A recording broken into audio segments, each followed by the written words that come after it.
آج کے اس واقعے میں صحابی کا واقعہ سنائیں گے جنہوں نے دجال کو زنجیروں میں بندھا ہوا دیکھا ایک ویران جزیرے میں۔ واقعہ کچھ اس طرح ہے کہ تمیم داری رضی اللہ تعالی عنہ نے ایک واقعہ آپ صلی اللہ علیہ وسلم کو سنایا اور اس واقعے میں دجال کے بارے میں بتلایا۔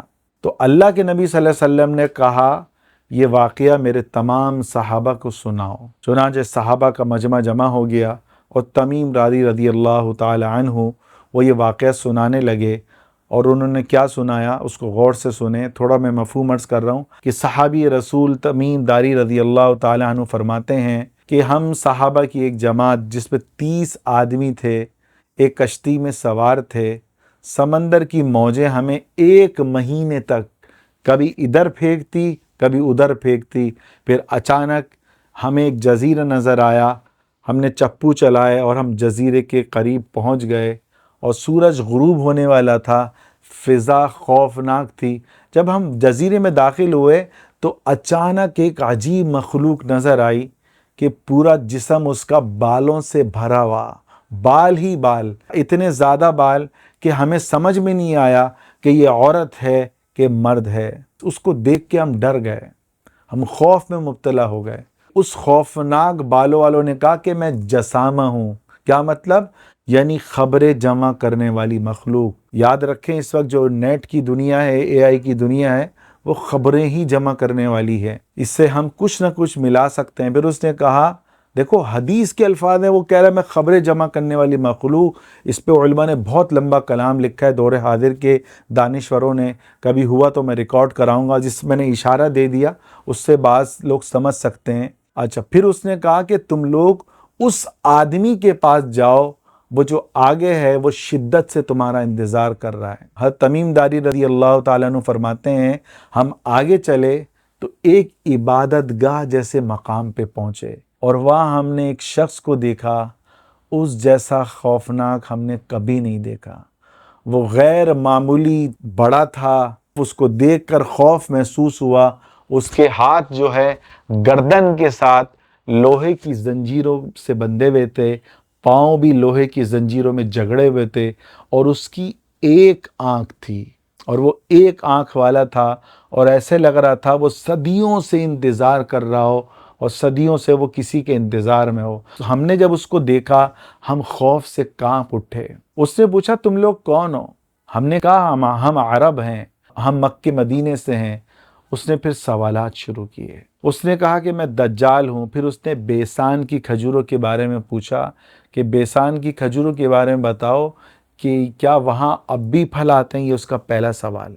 ہم نے کہا آتے ہیں، بیسان ابھی بھی پھلوں سے بھرا ہوا ہے۔ وہ کہنے لگا ایک وقت آئے گا وہ پھل دینا چھوڑ دیں گے۔ اچھا، بیسان جو ہے وہ کیا ہے؟ فلسطین کے علاقے میں ایک قدیم شہر ہے۔ آج کیونکہ صحابہ وہاں تجارت کے لیے جاتے تھے، آپ اس سے اندازہ لگائیں اللہ کے نبی صلی اللہ علیہ وسلم کے دادا عبد المطلب غزہ میں دفن ہے، ان کی قبر آج بھی وہاں موجود ہے۔ بیسان فلسطین کے علاقے کا ایک قدیم شہر ہے جسے بیت شان کہا جاتا ہے۔ یہ فلسطین اور اردن کے درمیان میں واقع ہے۔ 1500 سال پہلے وہاں کے باغات کھجوروں کے معاملے میں بڑے مشہور تھے، اور دجال نے وہیں کے باغات کا سوال کیا، اور صحابہ تجارت کے لیے آنا جانا کرتے تھے تو ان کو معلوم تھا۔ دجال کا دوسرا سوال تبریہ جھیل کے بارے میں۔ اس نے پوچھا تبریہ جھیل میں پانی ہے کہ نہیں ہے؟ ہم نے کہا بہت زیادہ پانی ہے۔ وہ بولا قریب ہے کہ اس کا پانی خشک ہو جائے گا۔ اب یہ تبریہ جھیل کا ہے یہ بھی سنیں۔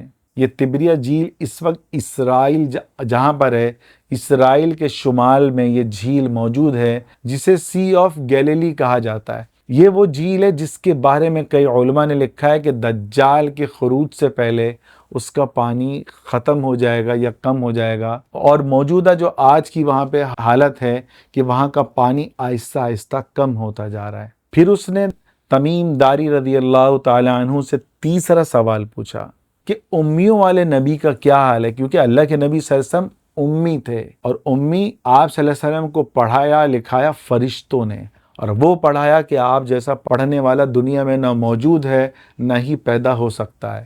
ہم نے کہا کہ وہ مکے سے مدینے آ چکے ہیں۔ یہ سنتے ہی اس کا چہرہ بدل گیا، وہ بے چین ہو گیا۔ اس سے پوچھا کیا عرب کے لوگ ان کی اطاعت کرتے ہیں؟ ہم نے کہا ہاں۔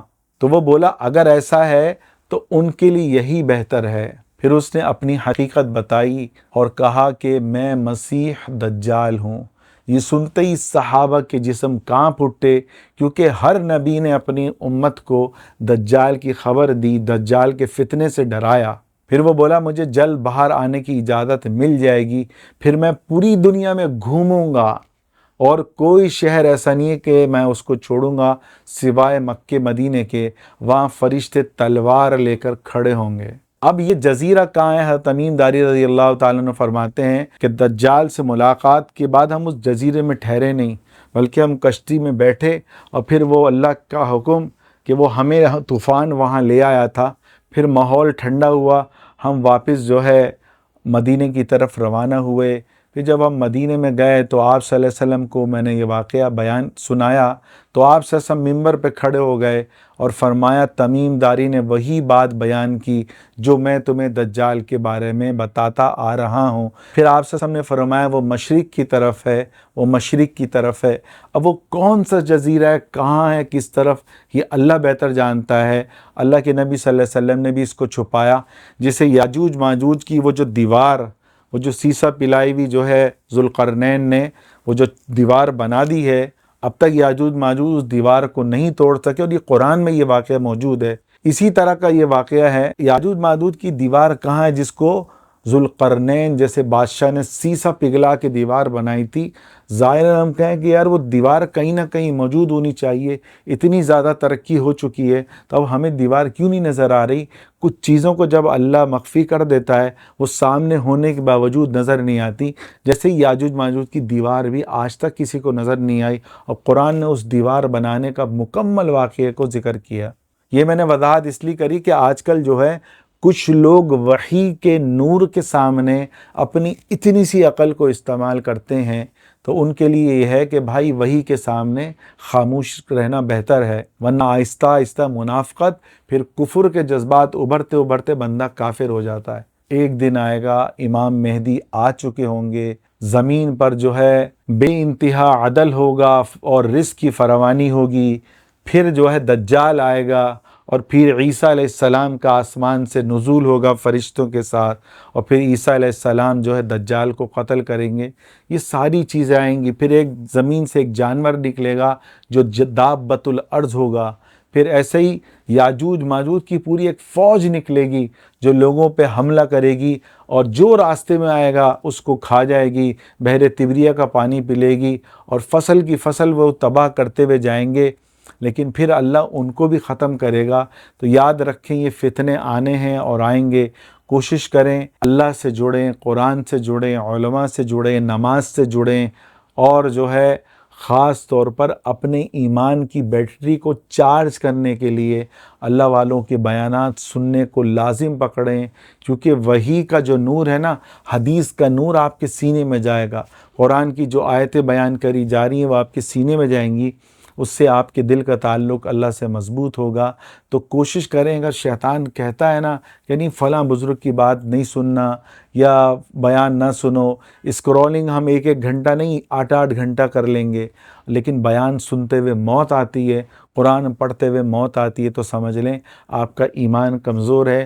آپ کو بدرج اولا اس چیز کو لازم پکڑنا کہ گھر والوں کو بٹھائیں اور کسی اللہ والے کا بیان لگا دیں، تاکہ آہستہ آہستہ آپ کی فیملی کا ایمان چارج ہو، جیسے ہمارا موبائل جو ہے وہ بیٹری سے چارج ہوتا ہے، اسی طرح اپنے ایمان کی بیٹری کو بھی چارج کریں، تاکہ ہم جس گناہ کے ماحول میں جائیں اس میں ڈھل نہ جائیں، اور کوشش کریں صدقہ جاریہ کی نیت سے اس حدیث کو زیادہ سے زیادہ پھیلائیں۔ اللہ تعالی ہمیں عمل کرنے کی توفیق عطا فرمائیں۔